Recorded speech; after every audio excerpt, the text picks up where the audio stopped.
Uma definição de música frequentemente citada é a do compositor Edgar Varèse, que diz: música é som organizado. Murray Schafer, por sua vez, descreve que o som da música tem decaimentos, é granular, tem ataques, flutua, cheio de impurezas. E tudo isso cria uma musicalidade, que vem antes de qualquer musicalidade dita cultural.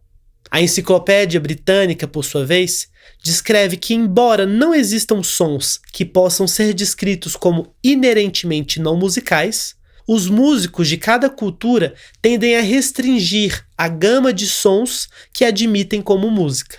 Segundo essa abordagem, a música é a organização do som e do silêncio em formas que carregam significados culturalmente derivados, cultivadas para fim estético ou utilitário.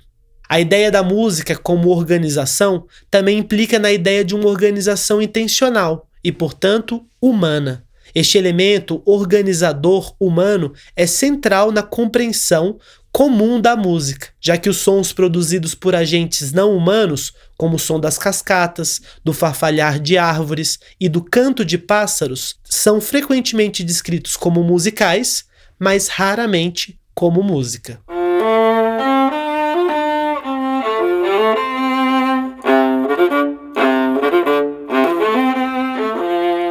Olá, eu sou Ana Cansado, violista e integrante do Grupo Jacarandá. No bloco Por Dentro da Orquestra de hoje, conheceremos Milena Brito e o seu instrumento, a harpa.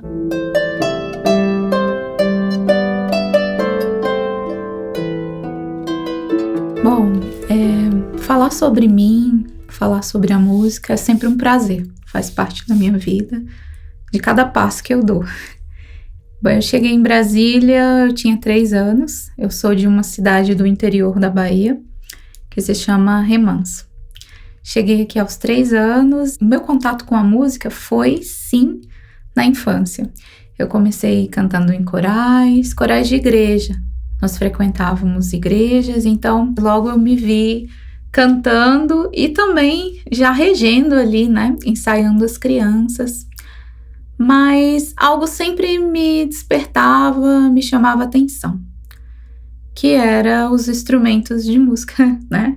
Mas especificamente 2 instrumentos, era a harpa e o violino.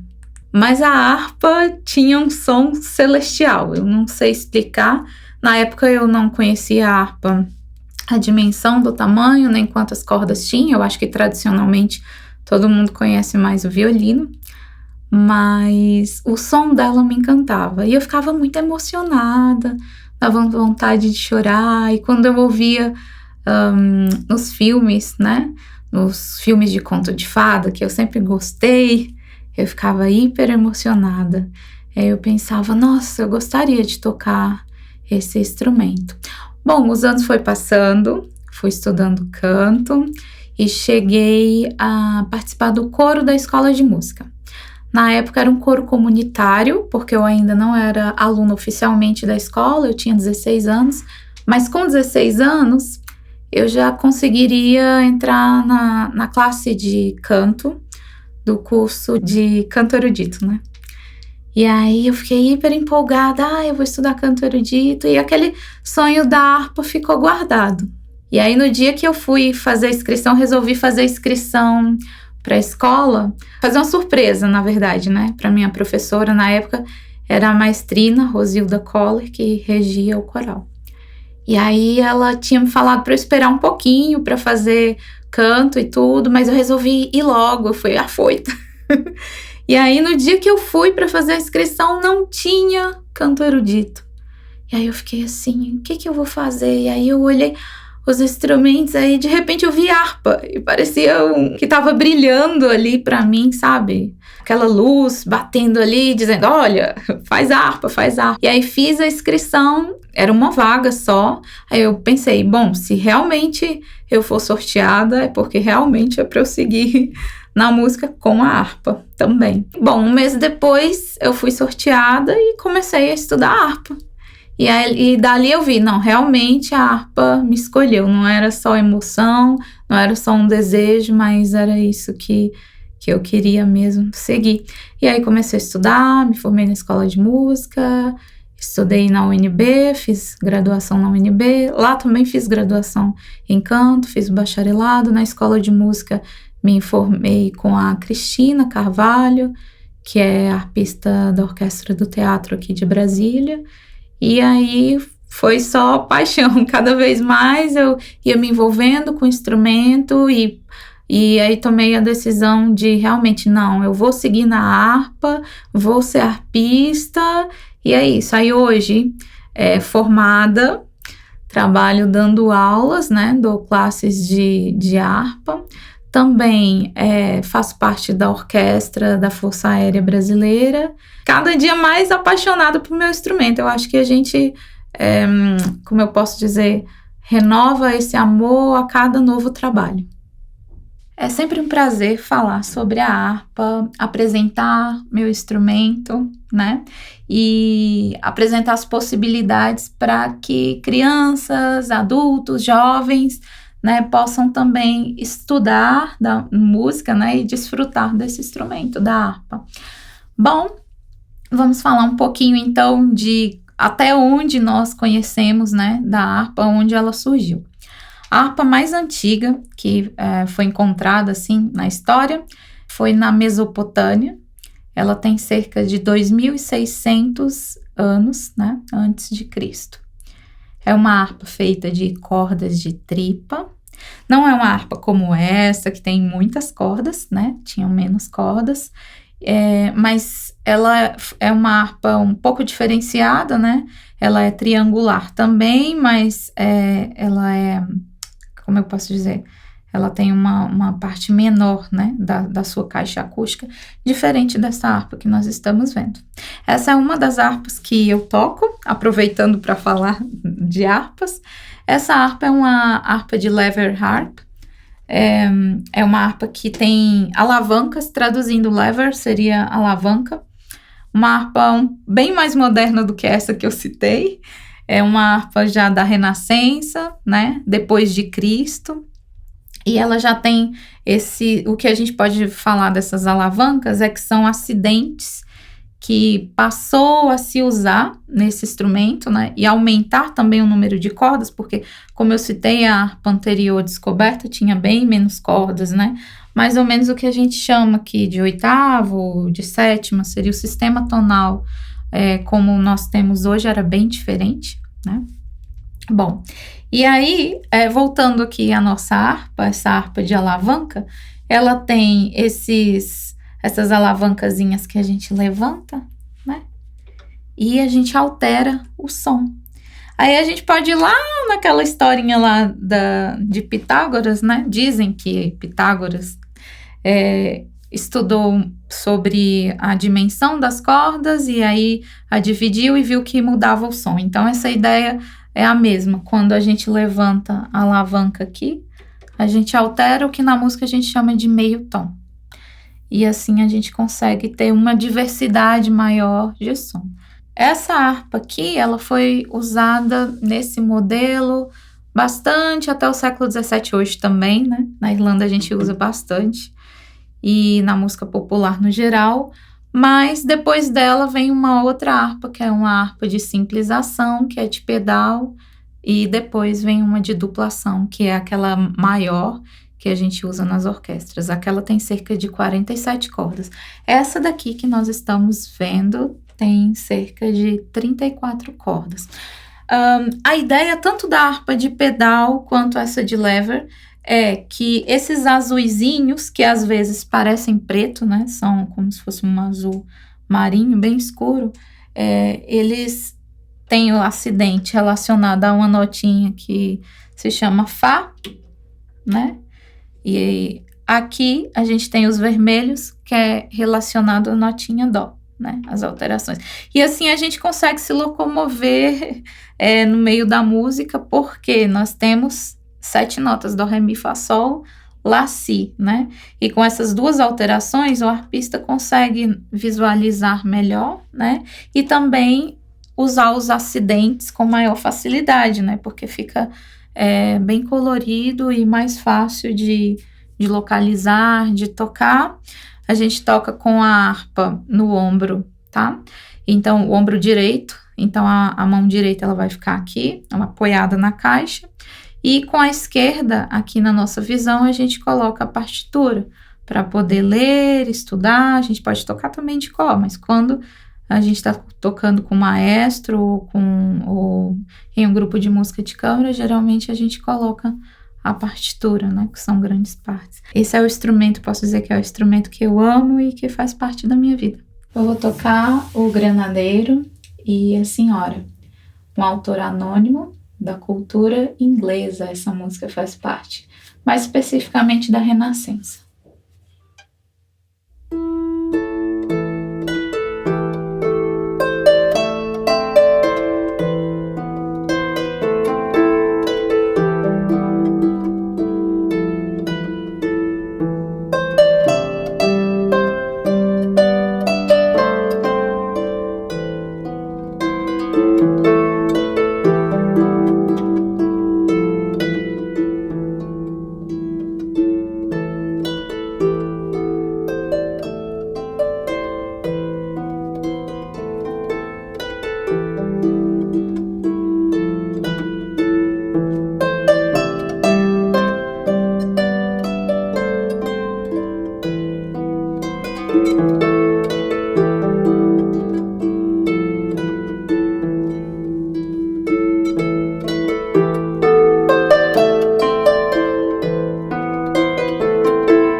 Olá!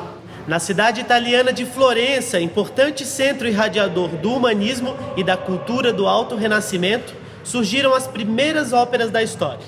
Como gênero que surgiu para abarcar música, poesia, teatro e dança, a ópera foi levada por trupes itinerantes para outras cidades italianas. Antes de sairmos fronteiras e mares afora, neste episódio do Ópera na Cidade, vamos explorar a ópera italiana, a partir da obra de 5 pináculos da música italiana: Rossini, Donizetti, Bellini, Verdi e Puccini.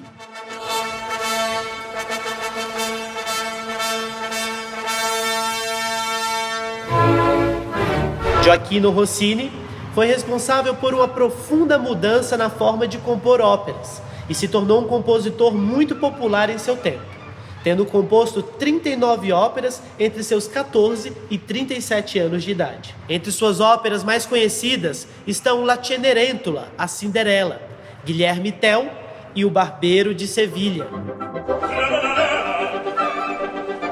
O Barbeiro de Sevilha, uma ópera bufa, gênero cômico que foi muito popular na Itália, tem libreto baseado na comédia homônima do dramaturgo francês Pierre Beaumarchais.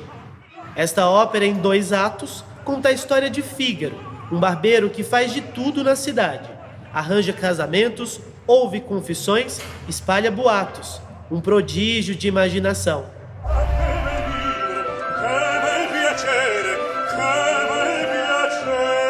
Segundo o próprio compositor, a obra foi composta em apenas 2 semanas. Em sua estreia em 1816, recebeu vaias insistentes da plateia, mas se tornou em seguida um enorme sucesso de público, entrando para o cânone da ópera de repertório. Fortunatissimo per Mirica, fortunatissimo per Mirica. Gaetano Donizetti, por sua vez, foi talvez o mais fecundo compositor de óperas do romantismo. Nascido em uma família humilde, sem tradição no universo da música, colocou seu nome na história por suas quase 70 óperas compostas. Entre suas óperas mais conhecidas estão O Elixir do Amor, Dom Pasquale e Lucia di Lammermoor. Lucia di Lammermoor, ópera de gênero trágico em 3 atos, com libreto baseado no romance A Noiva de Lammermoor, do escritor escocês Walter Scott, conta a história de amor, loucura e poder dos clãs Ashton e Ravenswood, tendo ao centro da narrativa o amor impossível da jovem e apaixonada Lucia.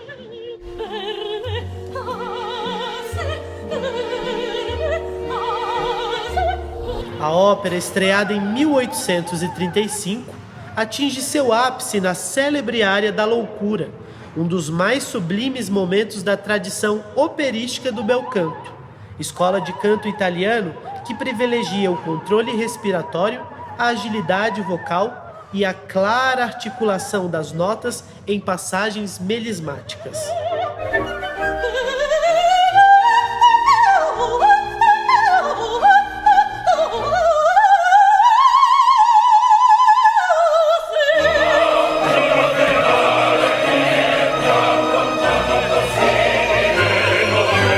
Vincenzo Bellini foi outro representativo compositor do bel canto italiano, conhecido por suas longas e virtuosísticas linhas melódicas. As suas óperas mais representadas em teatros de todo o mundo são A Sonâmbula, Os Puritanos e Norma.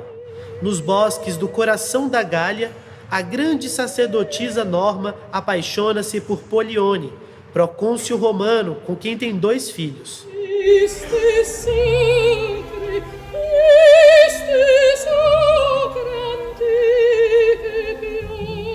Polione, já não estando apaixonado por ela, mas sim por outra sacerdotisa gaulesa, trai as expectativas de Norma, que, apelando à vingança, incita os gauleses ao combate contra os romanos e pensa em matar os próprios filhos para ver desaparecer qualquer marca de seu antigo amante.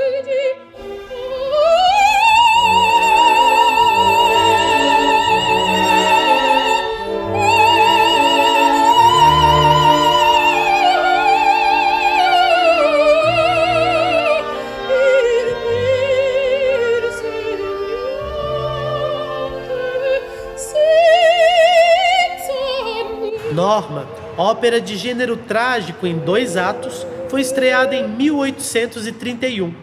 O papel protagonista de Norma é geralmente apontado como um dos mais difíceis do repertório para a voz de soprano. Maria Callas é considerada por muitos como a principal intérprete deste papel.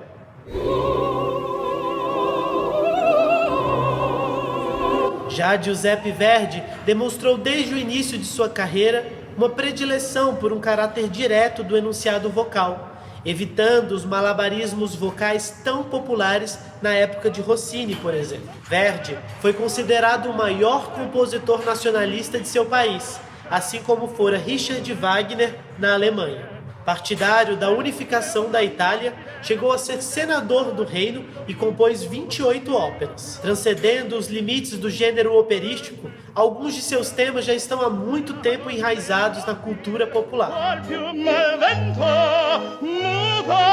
como La Donna è mobile, da ópera Rigoletto.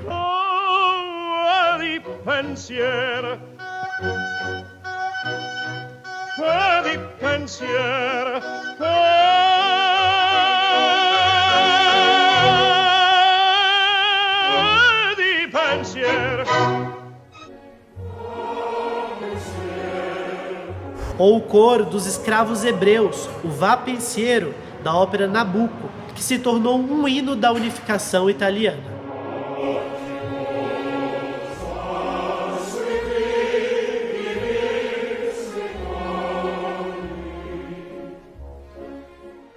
Além do Libiamo, ou Valsa do Brinde, da ópera La Traviata.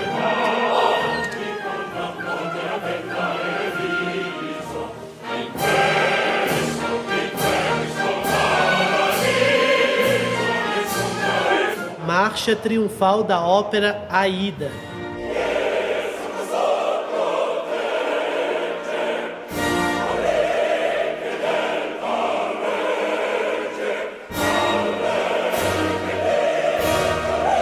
Verdi trabalhou conjuntamente com importantes poetas italianos, como Francesco Maria Piave e Arrigo Boito, para a criação dos libretos de suas óperas, imbuídas de máxima expressão dramática. Não é à toa que suas obras-primas dominam o repertório de casas de ópera em todo o mundo, 1 século e meio depois de suas composições. Nenhum outro compositor conseguiu igualar-se a Verdi em quesito de popularidade, com exceção, talvez, de Giacomo Puccini. As óperas de Puccini estão entre as mais apresentadas nos teatros atualmente. Influenciado pelo verismo, corrente literária italiana do final do século XIX, que se fundamentava em princípios realistas, Puccini revela em sua música influências da beleza nostálgica das óperas italianas do romantismo, somada às influências modernas do impressionismo, do orientalismo e até do modernismo de Igor Stravinsky.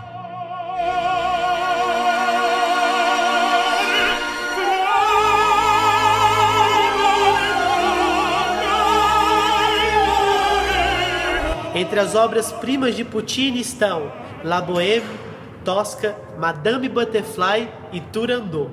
Os temas principais das óperas de Puccini são as heroínas, o amor e o fim trágico.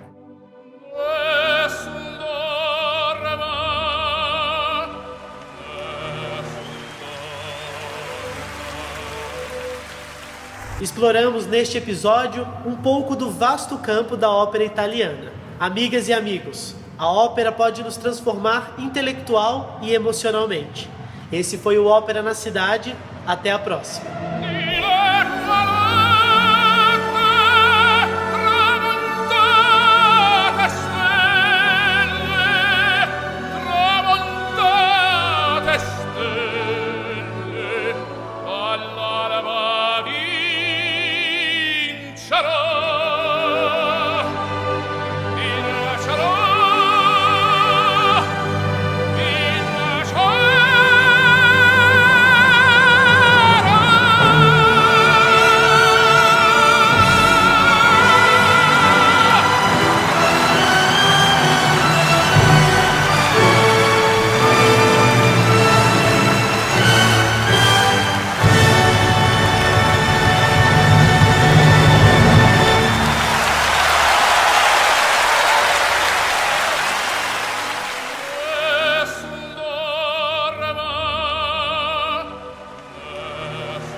tua